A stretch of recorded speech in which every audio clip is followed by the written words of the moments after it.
Nderuar kryetar, nderuar koleg, unë mendoj që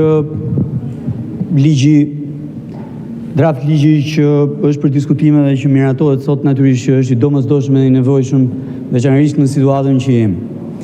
E para mbi të gjitha vendos në shina edhe më të qarta ligjore, duke ofruar sigurinë radh parë të gjitha produktet biocide, që kanë indikim të rëndësishëm mbi shëndetin dhe mbi të gjitha mbi shëndetin publik të njerëzve, kafshëve, bimëve, produkteve prej tyre. Së dytja mbi të gjitha na ofron një ambient tashmë ekskluziv për produkte që vinë nga Bashkimi Evropian apo të certifikuara në vendet Bashkimit Evropian.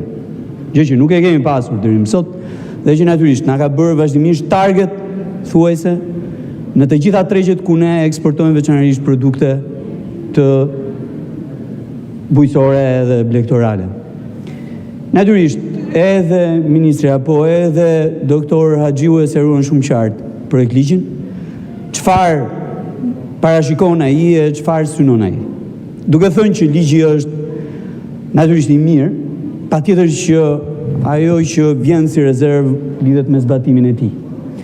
Gjithmonë jo vetëm në këtë lëmë, po edhe në sektor të tjerë të ekonomisë së vendit, kontrolli është hallka e dobët në këtë vend.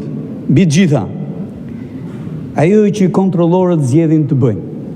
Më shumë se sa të bëhen palë me shëndetin publik, shëndetin e familjeve të tyre, e të fëmijëve të tyre, zakonisht zgjedhin të marrin rrysh fetin dhe të bëhen palë pikërisht me abuzuesit. Patjetër që fokusi duhet jetë këtu, tek zbatimi i ligjit dhe mbi të gjitha tek kontrolli i kontrollorëve. Parimi i dy palësyve e kështu me radhë duhet jetë parimi bazë që vë në shina punën e kontrollorëve. Kjo është themelore. Pjesa tjetër pastaj që do doja që të sillet si shqetësim është përputhja e këtij ligji me çdo ligj tjetër, veçanërisht në sektorin e bimëve dhe mbrojtjes tyre nga e që përbëjnë, domethënë pjesën kryesore, dërmueset e ekonomisë sonë bujqësore e blegtorale. Duhet ta bëjmë sa më parë këtë gjë, sepse boshllëqet që janë krijuar në legjislacion dhe mënyrën se si ne e kontrollojmë i kanë dhënë mundësi një fushatë të tërë, të gjerë kundër produkteve bujqësore e blegtorale të Shqipërisë dhe të shqiptarëve, të bujqëve tanë. Është një element shumë i rëndësishëm ky. Por do doja që para se të dile këtu të theksoja edhe faktin tjetër, që duhet të nisim të financojmë mbrojtjen e bimëve në mënyrë biologjike. Pa diskutim që këto produkte janë të domosdoshme. Dhe natyrisht, ato që dëmtojnë sa më pak shëndetin e njerëzve, patjetër që janë të mirë pritura, kur janë edhe certifikuara nga Bashkimi Evropian, po duhet shkojmë përtej, atje ku Europa po shkon. Dhe mbrojtja biologjike, mbrojtja përmes insekt e bimëve dhe produkteve të tyre duhet jetë ajo që duhet vërë në lëvizje qeverina akoma dhe më fort. Ne këtu në sallën e kuvendit kemi miratuar vitën më parë favore fiskale pikërisht për këto produkte. Por në krahun tjetër do duhet që ajo që e kemi folur pafund edhe në këtë sallë, një skemë e re e subvencioneve, veçanërisht në sektorin e bujqësisë, do të ndihmonte pikërisht mbrojtjen biologjike të bimëve dhe të produkteve të tyre. Dhe kjo është themelore tani. Duhet shpenzojmë tani me qëllim që mos shpenzojmë në rritje, siç po shpenzojmë tek shëndeti, tek kurimi e kështu me radhë. Duhet u rikthyer tek fushata. Shikoni, mua më ka ardhur keq që ky parlament nuk është ndalur asnjëherë. Apo kjo sallë nuk është përdorur asnjëherë për të kundërvënë fushatës kundër bujqëve shqiptar. Edhe kundër në mënyrë qartë kundër prodhimeve tona, prodhimeve vendas.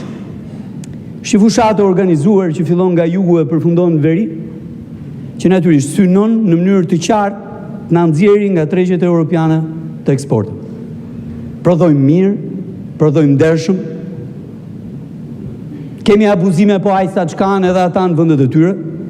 Dhe natyrisht një kontroll i shtruar mbi produktet e importit në këtë vend do të sillte në evidencë pikërisht këtë fakt. Që jemi pothuajse në të njëjtat nivele. Për fushata kundër çdo produkti, në momentin që fillon prodhimi, e amplifikuar nga media shqiptare, se kjo është edhe më e rënda, nga media shqiptare.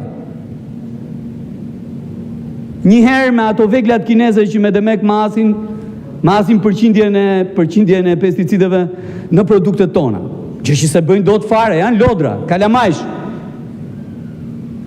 Pjesë e kësaj fushate, dhe herës tjetër duke prodhuar ato lajmet e poshtra, njëherë për mandarinën e Xarës, apo edhe carandës apo gjithë vjes bregdetare, herës tjetër për mollët e Korçës, herës tjetër për domatet e Lushnjës, edhe të Beratit, herës tjetër për specat e Spolatës, herës tjetër për trangullin, po dëmton seriozisht ekonominë bujqësore në këtë vend. Patjetër që ka impakt ke njerëzit. Dhe po të shikosh të gjithë janë panik total, do më thënë që qa po ham, produkte bujqësore që i kanë prodhuar njerëzit drejt edhe ndërshëm, po hani. Dhe njëjta gjë po shitet edhe atje më tanë. Po tregu i perimeve dhe frutave, jo vetëm Shqipëri, po edhe jashtë Shqipërisë vazhdon të jetë një xhungël. Nuk ka konkurrencë atje. Ka pikërisht prodhim të këtyre lajmeve që dëmtojnë njëri tjetrin. Ata si importues dhe ne si eksportues në të tilla raste. Ajo që Kroacia ka bërë, pas një provë të kthyer mbrapsht e dokumentuar për autoritetet shqiptare, dhe heshtja e autoriteteve shqiptare në kushtet kur nuk ka patur asnjë provë për produktet që ne kemi çuar atje, natyrisht që më shtyn të bëj vetëm një thirrje. Nuk i duam fare ato 4% të eksporteve që ne çojmë në Kroaci. Nuk e duam fare atë treg. 4% nuk është asgjë në volumin e konsiderueshëm të eksporteve bujqësore që ne kemi nga Shqipëria, në drejtim të gjitha tregjeve të Europës.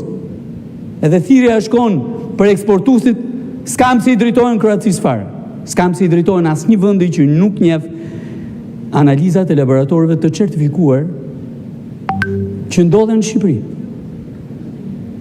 Po drejtohen ato tregje ku produkti ynë respektohet e konsumohet ashtu si çdo produkt tjetër i vendeve të tjera të Europës. Natyrisht që kjo fushat kërkon një kundër fushat. Kërkon një qeveri të zënshme, kërkon ministra të zënshëm dhe natyrisht kërkon edhe ligje të këtij lloji dhe kontrolle efikas të zbatimit të këtyre ligjeve me qëllim që mos ketë më asnjë boshllëk që të legjitimoj fushata kundër produkteve shqiptare. Faleminderit. Faleminderit zoti Braçe, kalojmë te projektligji tjetër, pika 15, projektligji për sa shtesa dhe ndryshime në ligjin numër 15, datë 5/3/2015 për rolin e kuvendit në procesin e integrimit të Republikës Shqipërisë në Bashkimin Evropian i ndryshuar, referuar në 173.2 e rregullores. Nëse ka pyetje, s'ka pyetje, atëherë nismëtari kush do ta prezantojë projektligjin? Zonja Bora Muzhaqi.